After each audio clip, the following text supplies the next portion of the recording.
High student, তোমরা কেমন আছো? আশা করি সবাই ভালো আছো। এই এমার্জেন্সি সিচুয়েশানে আমি তোমাদের প্রিয় প্রেম স্যার তোমাদের কাছে অনুরোধ করছি, তোমরা যেন সবাই বাড়িতে থাকো, সুস্থ থাকো এবং হাইজিন মেনটেন করো। আমি গত 3 দিন ধরে গুগল ক্লাসরুমে সেকেন্ড সেমিস্টারের লয়ের ক্লাস এবং সিএমএ ক্লাস নিয়েছি। সেখানে তোমাদের তরফ থেকে যখন আমি ক্লাসের পিডিএফ আপলোড করেছি, অনেক কোয়ারিজ এসেছে সেখানে।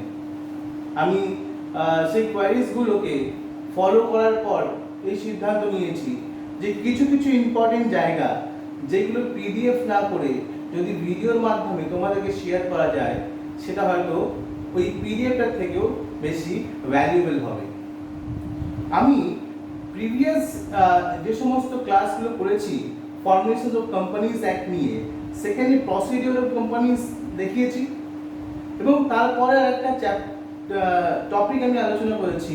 সেই টপিকটা ছিল যে প্রসিডিওর অফ ফর্মেশনস। সেই প্রসিডিওর ফর্মেশনের অনেকগুলো প্রসিডিওর পিডিএফে আপলোড করা আছে।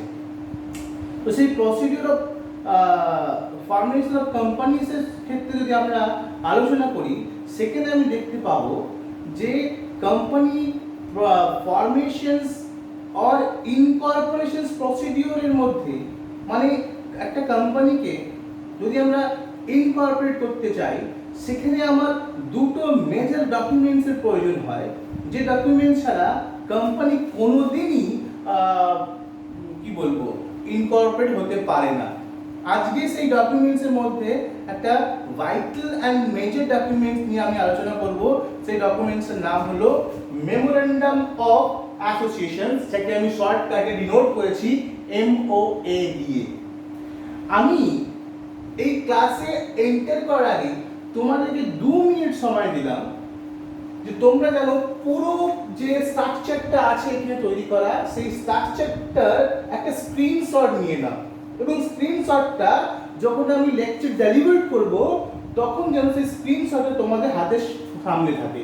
সেক্ষেত্রে তোমাদের বোঝার বা বুঝতে সুবিধা হতে পারে, বা তোমরা এটাকে নোটস করে নিতে পারো। এন্টায়ার যে ফরম্যাটটা আছে এই ফরম্যাটটা তোমরা স্ক্রিনশট নিয়ে নিতে পারো। আমি 1 মিনিটের মধ্যে তোমাদেরকে আবার এই ক্লাসে জয়েন করব। ততক্ষণ তোমরা এটা স্ক্রিনশট নিয়ে নাও বা নোট ডাউন করে নাও। ফার্স্ট,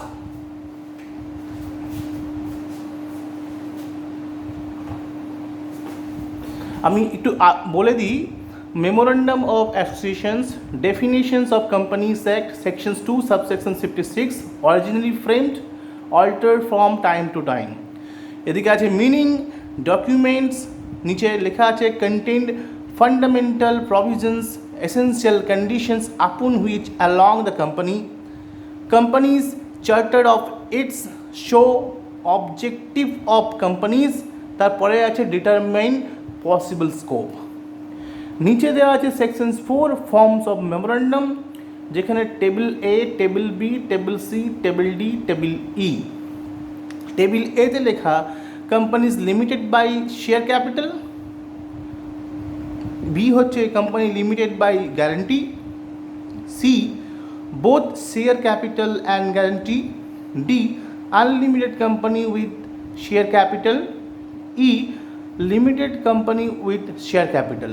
এখানে পারপাস অফ MOA তে আমি দেখতে পাচ্ছি shareholder must be know the purpose for which it's investment going to be use. Second পাচ্ছি it enable shareholder, creditors and other persons. Third দেখতে পাচ্ছি আমি পারসনস ডিলিং উইথ কোম্পানি। এছাড়াও আমরা ডান দিকে যেটা দেখতে পাচ্ছি content of MOA, that is name clause, registrations office clause, objective clause, liability clause, capital clause and subscriptions clause. এছাড়াও যদি কারোর কোনো রকম কোশ্চেন থাকে regarding companies law, CMA class, সে আমার এই নিচে দেওয়া মোবাইল নাম্বারে যোগাযোগ করতে পারে বাই হোয়াটসঅ্যাপ অর ফোন কলের মাধ্যমে।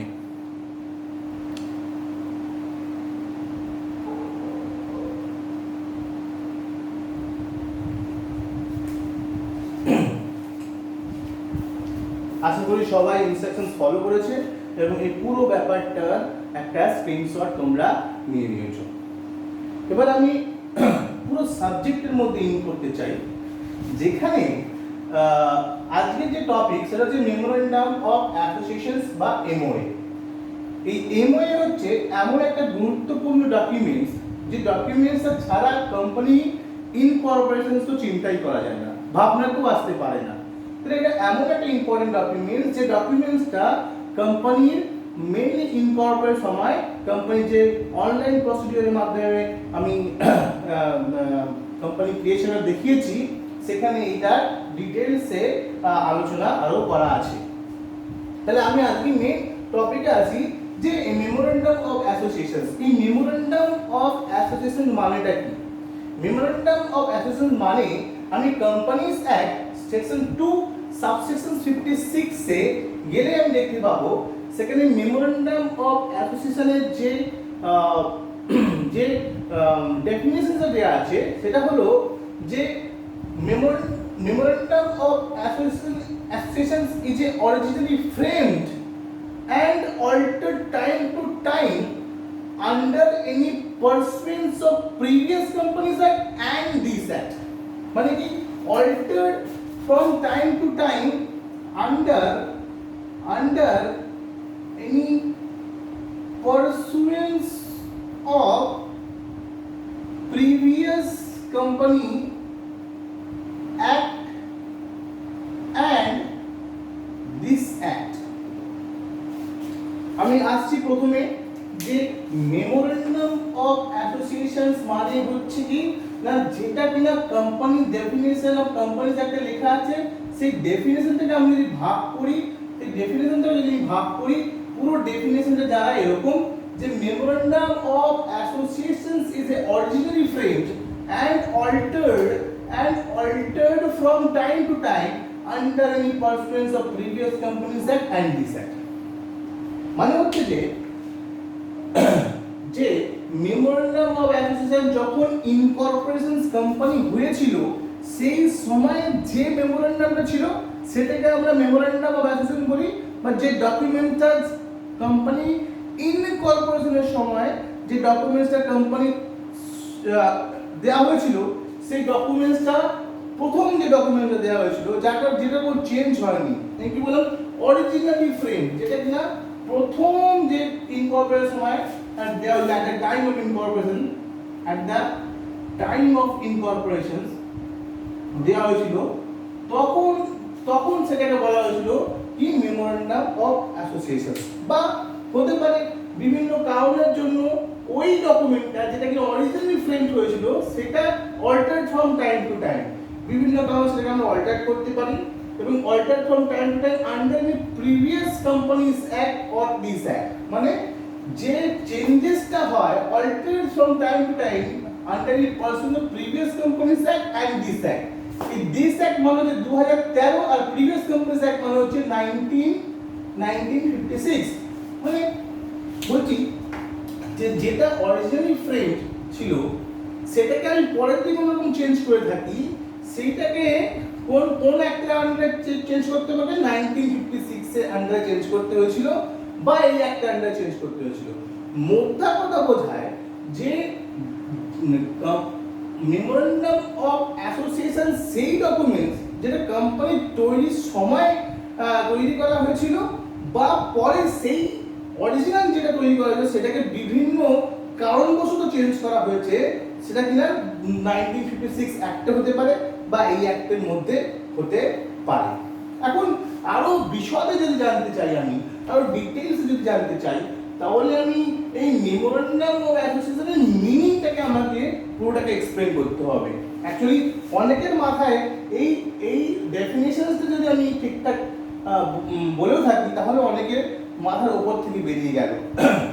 আমি অ্যাকচুয়াল মিনিংয়ে যদি আসতে চাই যে মেমোরেন্ডাম অফ অ্যাসোসিয়েশনের মিনিংটা কি, অ্যাকচুয়ালি মিনিংটা কি, গোড়া বাংলায় মিনিংটা কোথায় গেল? মিনিংটা হচ্ছে না মেমোরেন্ডাম অফ অ্যাসোসিয়েশন আর কিছুই নয়, একটা ডকুমেন্ট, একটা কি ডকুমেন্ট। তো সিধে বাংলায় বলে দেবো আমি মেমোরেন্ডাম অফ অ্যাসোসিয়েশনস হচ্ছে এক ধরনের একটা কি ডকুমেন্টস। কি ধরনের ডকুমেন্টস না, এখানে বলা আছে contain fundamental provisions and essential conditions upon which along the company। এটা কোন ধরনের ডকুমেন্টস? এটা হচ্ছে এক ধরনের ইম্পর্টেন্ট ডকুমেন্টস, যে ডকুমেন্টস এর মধ্যে কি থাকে না, কন্টেন্ট অফ ফান্ডামেন্টাল প্রভিশনস থাকে। কোম্পানি ফান্ডামেন্টাল প্রভিশনস সেটা কিনা এই ডকুমেন্টস এর মধ্যে থাকে, এবং এসেনশিয়াল কন্ডিশনস থাকে। কোন কন্ডিশনস এর মধ্যে এসেনশিয়াল থাকে সেই সমস্ত কন্ডিশনস এই মেমোরেন্ডাম অফ অ্যাসোসিয়েশনের মধ্যে এখানে লিপিবদ্ধ করা থাকে। এছাড়াও এটাকে আমরা বলে থাকি যে company charter of its company, মানে মেমোরেন্ডামকে আমরা বলে থাকি কোম্পানির চার্টার্ড বুক। মানে চার্টার্ড বুক মানে হচ্ছে এটা এক ধরনের কনস্টিটিউশনস অফ এ কোম্পানি, কোম্পানির যে রুলস এন্ড রেগুলেশনস, কোম্পানি কি করবে কি করতে পারবে না তার সমস্ত কিছু প্রভিশনস এই মেমোরেন্ডাম অফ অ্যাসোসিয়েশনের মধ্যে লেখা থাকে। সেই কারণে আমরা এটাকে বলি কোম্পানির chartered book. It's show the objective of the company, মানে মেমোরেন্ডাম অ্যাসোসিয়েশনের অবজেক্টিভ অফ দ্য কোম্পানি লেখা থাকে। এখানে কোম্পানিজ এর অবজেক্টিভ কি, মানে কোম্পানি কি কারণে তৈরি হয়েছে সেই কারণটা এবং তার উদ্দেশ্যটা কি। অ্যাকচুয়ালি কোম্পানি যখন তৈরি হয়, সমস্ত কোম্পানি অনেক ধরনের উদ্দেশ্য থাকে, বিভিন্ন কোম্পানি বিভিন্ন উদ্দেশ্য থাকে। কেউ হয়তো ম্যানুফ্যাকচারিং এর উদ্দেশ্যে কোম্পানি তৈরি করেছে, কেউ হয়তো সার্ভিস প্রোভাইডিং এর উদ্দেশ্যে কোম্পানি তৈরি করেছে, কেউ হয়তো মার্কেটিং এর উদ্দেশ্যে কোম্পানি তৈরি করেছে, কেউ হয়তো হোলসেল তো বিক্রি করবে তার জন্য কোম্পানি তৈরি করেছে। মানে আমি বলতে চাই কোম্পানি ইনকর্পোরেশনের পেছনে কোম্পানির উদ্দেশ্য থাকে, যে একটা কোম্পানি ওই উদ্দেশ্য ধরে চলতে থাকে। মানে আমি ধরে এক্স কোম্পানি ইনকর্পোরেট হয়েছে ম্যানুফ্যাকচারিং এর জন্য, মানে সে সময় সে ম্যানুফ্যাকচারিং করতে পারবে। তাহলে কোম্পানি কি করতে পারবে কি করতে পারবে না তার অবজেক্টিভটা ক্লিয়ারলি বলা থাকে মেমোরেন্ডাম অফ অ্যাসোসিয়েশনের মধ্যে। shows the objective of the company and determine the possible scopes। determine the possible scope মানে range of the company, range or power of the company। Actually এখানে বলা থাকে determine the possible scope, যে একটা company তার উদ্দেশ্যের বাইরে গিয়ে কোনো কিছু কাজ করতে পারবে না। মেমোরেন্ডাম অফ অ্যাসোসিয়েশনস হলো এমন একটা ডকুমেন্টস যে ডকুমেন্টসে সেই কি থাকে, কন্টেন্ট অফ ফান্ডামেন্টাল প্রভিশনস থাকে এবং এসেনশিয়াল কন্ডিশনস গুলো রিটেন থাকে। এছাড়াও কোম্পানির চার্টার্ড বুক বলা হয় এটাকে। কোম্পানি এক ধরনের কি বলবো কনস্টিটিউশনাল বুক বা চার্টার্ড বুক বলা হয়। নিয়ম কানুন বা নিয়ম নীতি যে সমস্ত যে বইতে নির্ধারিত থাকে সেই বইটাকে বলা হয় কোম্পানির চার্টার্ড বুক। এছাড়াও কোম্পানির অবজেক্টিভ কি, সেই কোম্পানিটা কি উদ্দেশ্যে খোলা হয়েছে, ম্যানুফ্যাকচারিং নাকি সার্ভিস নাকি আরো অনেক ধরনের উদ্দেশ্য হতে পারে, সেই উদ্দেশ্য তুলে খোলা হয়েছে। এবং যে কোম্পানির যে উদ্দেশ্যের জন্য খোলা হয়েছে সেই উদ্দেশ্যটার পাওয়ার কতদূর, রেঞ্জ কতদূর, মানে পসিবল স্কোপ মানে ম্যাক্সিমাম স্কোপ অবধি এটা বলা থাকে যে কোম্পানি কতদূর কাজ করতে পারবে এবং তার বাইরে যদি কাজ করতে পারে তখন কি হতে পারে। That's beyond the power of the company, beyond the range of the company. কতটা রেঞ্জ অবধি কোম্পানি কাজ করতে পারবে এবং কতটা রেঞ্জের বাইরে কোম্পানি কাজ করতে পারবে না সেটাও কিনা মেমোরেন্ডাম অফ অ্যাসোসিয়েশনে লেখা থাকে, সেটা পসিবল স্কোপ বলে দেওয়া হয়। তাহলে ক্লিয়ার আমি বলতে পারি যে মেমোরেন্ডাম অফ অ্যাসোসিয়েশন হলো এক ধরনের বই। কি ধরনের বই? চার্টার্ড বুক। কি ধরনের বুক? চার্টার্ড বুক বা কনস্টিটিউশনাল বুক, যে বইতে কোম্পানির ডকুমেন্টস, এসেনশিয়াল কন্ডিশনস পুরো রিটেন অবস্থায় থাকে এবং কোম্পানির কোন পাওয়ার কতটা, অবজেক্টিভ কি, রেঞ্জ কতটা, এই এন্টায়ার যে ডিটেইলস গুলো, যে রুলস এন্ড রেগুলেশনস গুলো কোম্পানি যার বাইরে গিয়ে কাজ করতে পারবে না সেই রুলস, সেই ডকুমেন্টস তাকে বলা হচ্ছে এক কথায় মেমোরেন্ডাম অফ অ্যাসোসিয়েশনস। এর পরে আমি আসবো purpose of memorandum. Purpose of memorandum দেখে নাও, এখানে লেখা আছে এবং তোমরা হয়তো অলরেডি নোট ডাউন করেছো এটাকে, যে মেমোরেন্ডাম অফ অ্যাসোসিয়েশন আমরা কেন তৈরি করব, এর পারপাসটা কোথায় আছে, কি উদ্দেশ্য আছে এটা তৈরি করার পেছনে। পারপাস অফ মেমোরেন্ডাম মিন্স, দেখো, share holder must know the purpose for which his invested going to be used। বুঝে গেল? বলছি আবার, পারপাস অফ মেমোরেন্ডাম মানে কি উদ্দেশ্যে আমি মেমোরেন্ডামটা তৈরি করছি। এখানে প্রধান এবং মূল যে উদ্দেশ্য থাকে সেই উদ্দেশ্যটা হচ্ছে share holder must know the purpose, share holder must know the purpose for which his investment going to be used। একটা কোম্পানি, একটা পাবলিক কোম্পানির শেয়ার হোল্ডার যখন তার টাকা ইনভেস্ট করে, সেই শেয়ার হোল্ডার টাকাটা কোন উদ্দেশ্যে কোম্পানি খরচা করছে সেই উদ্দেশ্যটা শেয়ার হোল্ডারকে জানা উচিত। নাহলে শেয়ার হোল্ডার বুঝবেই করে যে তার যে কারণের জন্য টাকাটা ইনভেস্ট করেছে কোম্পানির মধ্যে, সেই কারণের জন্যই টাকাটা ইনভেস্ট করা হচ্ছে কিনা। সাপোজ কোনো একটা শেয়ার হোল্ডার কোনো একটা কোম্পানির মধ্যে কি বলবো, কোনো একটা ম্যানুফ্যাকচারিং ইন্ডাস্ট্রির মধ্যে ইনভেস্ট করেছে। ধরো আমি একজন শেয়ার হোল্ডার, আমি আমার টাকা ইনভেস্ট করতে চাই, এখন আমি কোনো একটা কোম্পানিতে যাব, সেই কোম্পানিতে গিয়ে ইনভেস্ট করবো, এবং শেয়ার বাজার থেকে, মার্কেট থেকে শেয়ার কিনবো। সো বিফোর ইনভেস্টমেন্ট করার আগে আমি চিন্তা করবো যে আমার টাকাটা ওই কোম্পানি কোন জায়গায় ইউজ করবে। মানে আমি যে কোম্পানির টাকাটা দেবো, সেই কোম্পানি সেই টাকাটা নিয়ে কি উদ্দেশ্যে কাজে ব্যবহার করবে, সেই উদ্দেশ্যটা আমার জানা দরকার। উদ্দেশ্যটা আমি জানতে পারবো কোথা থেকে? উদ্দেশ্য জানতে পারবো এখান থেকে। পারপাস অফ এমওএতে সেই কোম্পানিটার ডিটেইলস উদ্দেশ্য দেওয়া থাকবে, যে কি উদ্দেশ্য কোম্পানি তৈরি হয়েছে এবং শেয়ার হোল্ডারদের টাকা কোন উদ্দেশ্যে খরচ করা হচ্ছে, সেই উদ্দেশ্যটা এই মেমোরেন্ডাম অফ অ্যাসোসিয়েশনে লেখা থাকে, যে কোম্পানি এই উদ্দেশ্যের জন্য টাকাটা খরচা করছে। তাহলে মেন পারপাস কি পেয়ে যাচ্ছি আমি, না শেয়ার হোল্ডাররা ক্লিয়ারলি জানতে পারে মেমোরেন্ডাম করে যে তার টাকাটা কোন উদ্দেশ্যের জন্য খরচ করা হচ্ছে। এছাড়া আমি বলতে পারি কি it enable to shareholders, creditors and other persons. It enable shareholders, creditors and other persons. It enables shareholders, creditors and other persons. এটা enable করে shareholdersদের, creditorদের and other personsদের যে তার টাকা কোম্পানির যে উদ্দেশ্য আছে সেই উদ্দেশ্যের মধ্যেই খরচ করা হয়েছে, সিকিউরিটি দেয়। এর বাইরে গিয়ে যদি কোনো কোম্পানি কাজ করে, সেটা that is beyond the power of the company, সেটাকে আমরা বলবো আইটা vires transactions effect of the company. সেটাকে আমি পরে ক্লাসে আরো ডিসকাস করব ডিটেইলসে। এছাড়াও পারসনস ডিলিং উইথ কোম্পানি, যে পারসনরা কোম্পানির সঙ্গে ডিল করছে, আউটসাইডে হতে পারে এরকম কোম্পানি ডিলিং করে, তাহলে before entering in the contract, কোনো কোম্পানির সাথে কন্ট্রাক্টে যাওয়ার আগে সেই আউটসাইডাররা নিশ্চয়ই জানার চেষ্টা করবে যে কোম্পানির সঙ্গে তারা কন্ট্রাক্ট করছে সেই কোম্পানিটার মেন উদ্দেশ্য কি উদ্দেশ্যে কোম্পানিটা ফর্ম করা হয়েছে, ম্যানুফ্যাকচারিং নাকি সার্ভিস নাকি আরো অন্য কিছু। পারসনস ডিলিং উইথ কোম্পানি বলবো এটা। এরপরে আমি আসছি যে ফর্ম অফ মেমোরেন্ডাম। এইখানে আসছি আমি, দেখো section 4 of companies act, section 4 of companies act যেটা বলছে সেখানে ফর্ম অফ মেমোরেন্ডামের কথা বলছে। মানে কত ধরনের ফর্ম হতে পারে সেটা ডিসকাস করা আছে কোথায়, না section 4 A form of memorandum. Memorandum কি সব কোম্পানির ক্ষেত্রে একই ধরনের মেমোরেন্ডামের ফর্ম দেখা যাবে? না, সেটা নয়, বিভিন্ন কোম্পানির ক্ষেত্রে বিভিন্ন ধরনের ফর্ম দেখা যেতে পারে। সেটা আমরা একটু নোট ডাউন করে দিচ্ছি, আমি তোমাদেরকে একটু হাইলাইট করে দিচ্ছি। বলছে কি, বলছে section 4 form of memorandum.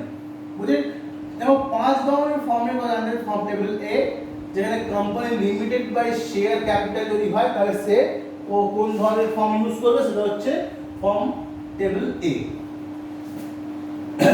Company যদি লিমিটেড বাই গ্যারান্টি হয় এবং শেয়ার ক্যাপিটাল বাই গ্যারান্টি এগুলো কাকে বলে আমি অলরেডি আমরা ক্লাসে আলোচনা করেছি, এখানে নতুন করে কিছু বলার নেই আমার। টেবিল এ হচ্ছে company limited by share capital. যদি কোনো কোম্পানি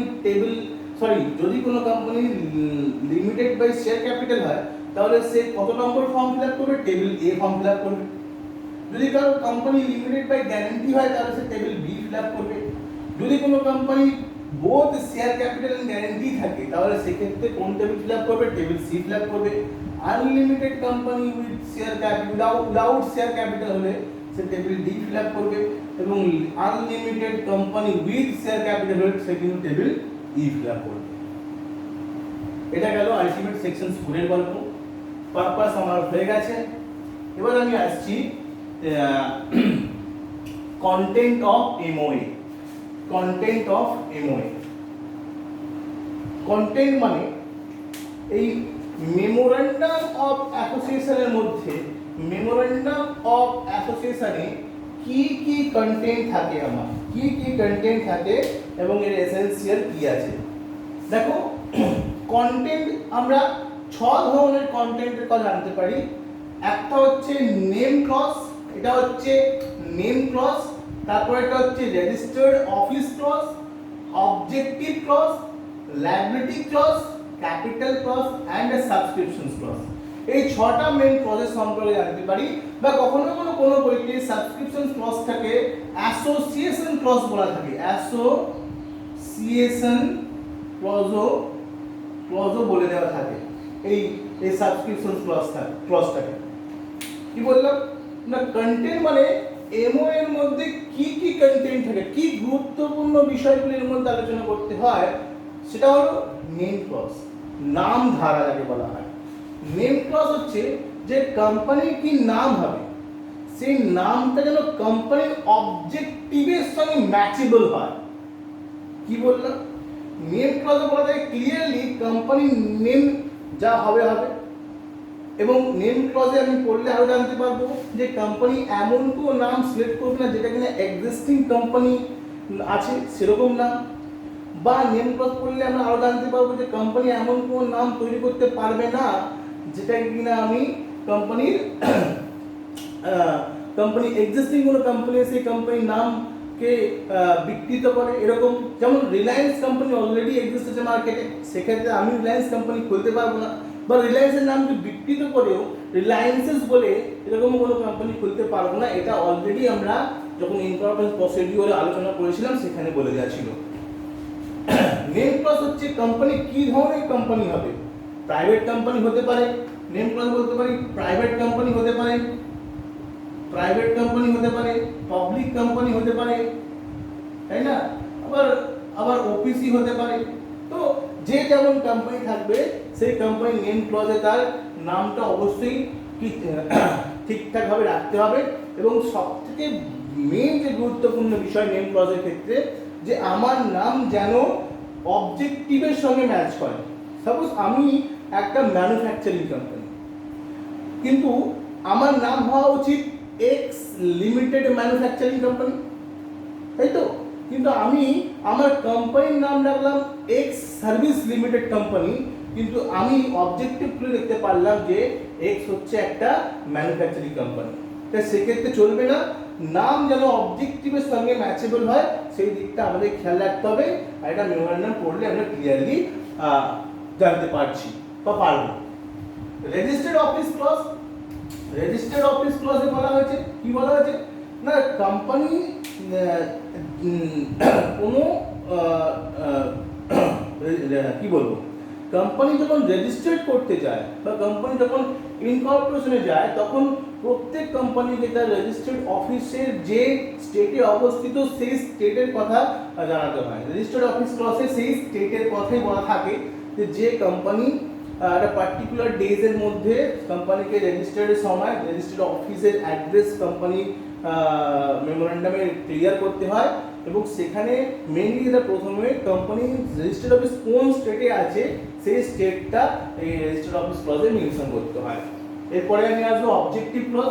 অবজেক্টিভ ক্লজ নিয়ে অলরেডি অনেক কিছু বলেছি, যে কোম্পানি প্রত্যেক কোম্পানি ইনকর্পোরেশনের একটা মোটিভ থাকে, একটা উদ্দেশ্য থাকে যে আমি কোন উদ্দেশ্যের জন্য কোম্পানি তৈরি করেছি। এখন হতে পারে আমি ম্যানুফ্যাকচারিং করতে চাই তাই ম্যানুফ্যাকচারিং কোম্পানি তৈরি করেছি, আমি সার্ভিস দিতে চাই তাই সার্ভিস কোম্পানি তৈরি করেছি। তাহলে প্রত্যেক কোম্পানির পার্টিকুলার আলাদা আলাদা উদ্দেশ্য থাকে। এখানে অবজেক্টিভ ক্লজে সেই উদ্দেশ্যের কথাই বলা হয়েছে, যে অবজেক্টিভ ক্লজে কোম্পানির উদ্দেশ্য কি হবে সেটা যেন ক্লিয়ার থাকে, সেই কারণে এটাকে বলা হচ্ছে কোম্পানির চার্টার বুক অর কোম্পানির কি বলবো primary book of the company, যেখানে কোম্পানির সব কিছু তথ্য এসেনশিয়াল তথ্যগুলো ওর মধ্যে দেওয়া থাকে। সেই তথ্যের মধ্যে সবচেয়ে গুরুত্বপূর্ণ তথ্য হচ্ছে অবজেক্টিভ ক্লজের তথ্য, যেটা কোম্পানি কি উদ্দেশ্যের জন্য ইনকর্পোরেট হচ্ছে সেই উদ্দেশ্যটা এখানে বলা থাকে। এরপরে আসছে কি লায়াবিলিটি ক্লজ। না, লায়াবিলিটি ক্লজ যদি আমি বলতে চাই তাহলে লায়াবিলিটি ক্লজটাকে আমি এখানে ডিনোট করছি ঠিকঠাক ভাবে, লায়াবিলিটি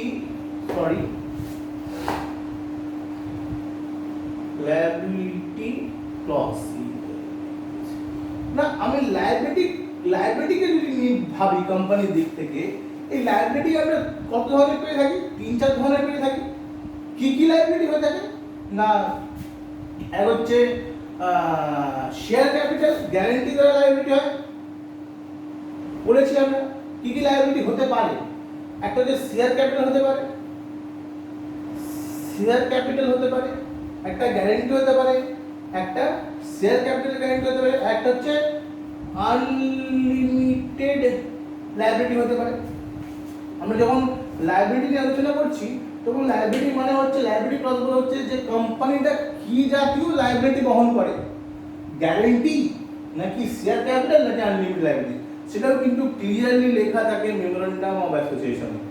গ্যারান্টি মানে হচ্ছে যে at the time of winding up আমি কমিট করেছি যে আমি কোম্পানি যখন উঠে যাবে তখন আমি কোম্পানিকে 1 লাখ টাকা অবধি দিতে পারবো।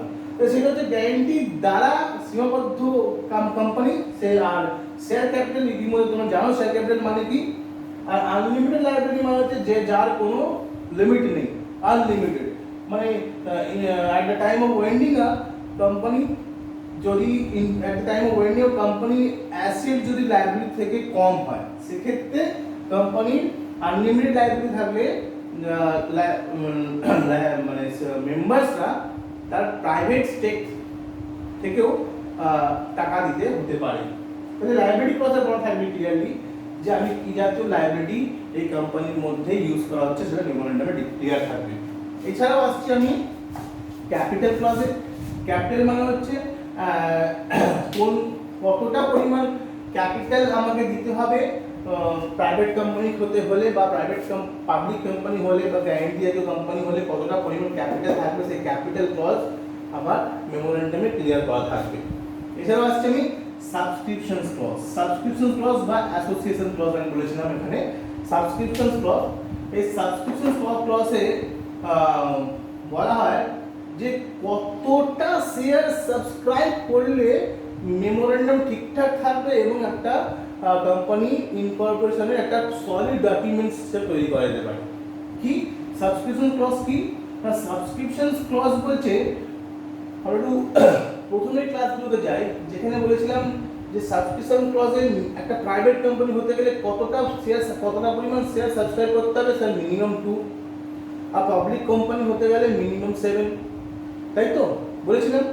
সেখানেও এখানেও সাবস্ক্রিপশন ক্লজ বলতে বোঝায় যে আমি কতটা পরিমাণ শেয়ার সাবস্ক্রাইব করছি, মিনিমাম একটা হতে পারে। এবং সাবস্ক্রিপশন ক্লজে বলা হয়েছে যে একজন ব্যক্তি মানে if you go to the private company সেখানে দুজন ব্যক্তিকে মিনিমাম 2টো শেয়ার সাবস্ক্রাইব করতে হবে উইথ উইটনেস সমেত, সাক্ষী দিতে হবে সেখানে। সেই সাক্ষী দেওয়ার আর 2টো শেয়ার নিলে আমি একটা প্রাইভেট কোম্পানি ইনকর্পোরেট করতে পারবো। এবং পাবলিক ক্ষেত্রে 7 এবং 7টা উইটনেস লাগবে, আই উইটনেস লাগবে। হ্যাঁ, সাবস্ক্রিপশন ক্লজে সেটাই লেখা থাকে। আজকের ক্লাস এত অবধি মেমোরেন্ডাম অফ অ্যাসোসিয়েশন আজকের ক্লাসে মোটামুটি একটা কভার করার চেষ্টা করলাম আমি। পরের ক্লাসে আমি আর্টিকেল অফ অ্যাসোসিয়েশন নিয়ে আসবো। তোমরা সবাই ক্লাস ফলো রাখবে আশা করি। এবং পরের ক্লাসে আমি দেখছি সিএমএ ক্লাসটা আমি নেব। আর কি বলে এটাকে, তোমরা সবাই সেফ থাকো, বাইরে থেকে বেরিও না, সিকিউর থাকো এবং অন্যজনকে বাইরে বেরোতে দিও না। আমাদের এমার্জেন্সি সিচুয়েশন খুবই একটা খারাপ সিচুয়েশন তৈরি হয়েছে আমাদের কাছে। আমি কি বলবো, আমরাও ভালো আছি, বাড়িতে থেকে তোমাদের যতটা সাধ্য চেষ্টা করছি হেল্প করার। যদি কারোর কোনো রকম দরকার পড়ে থাকে পড়াশোনাকে কেন্দ্র করে, সেকেন্ড সেমিস্টারে কথা বলছি বা ফোর্থ সেমিস্টার বা সিক্স সেমিস্টার যেই হোক না কেন, সে এই নাম্বারে আমার সাথে কন্ট্যাক্ট করতে পারে, আমি তাকে অ্যাসিস্ট্যান্স দেব। আমি আবারও সবাইকে বলছি, এই করোনা ভাইরাস কোভিড-19কে সঙ্গে লড়াই করতে গেলে আমাদের ঘরে থাকতে হবে। তাই তোমরা স্টুডেন্টরা প্লিজ ঘর থেকে বেরিও না, সাবধানে থাকো, সুস্থ থাকো এবং অপরকেও ঘর থেকে বেরোতে দিও না। আমরা সবাই ভালো আছি, আমরাও তোমাদের একটু মিস করছি। রেগুলার কন্ট্যাক্টের মধ্যে রাখার চেষ্টা করি তোমার সাথে, তোমরাও আমার সাথে যোগাযোগ করো। আজকের মতন tata, bye bye, best of luck, thank you.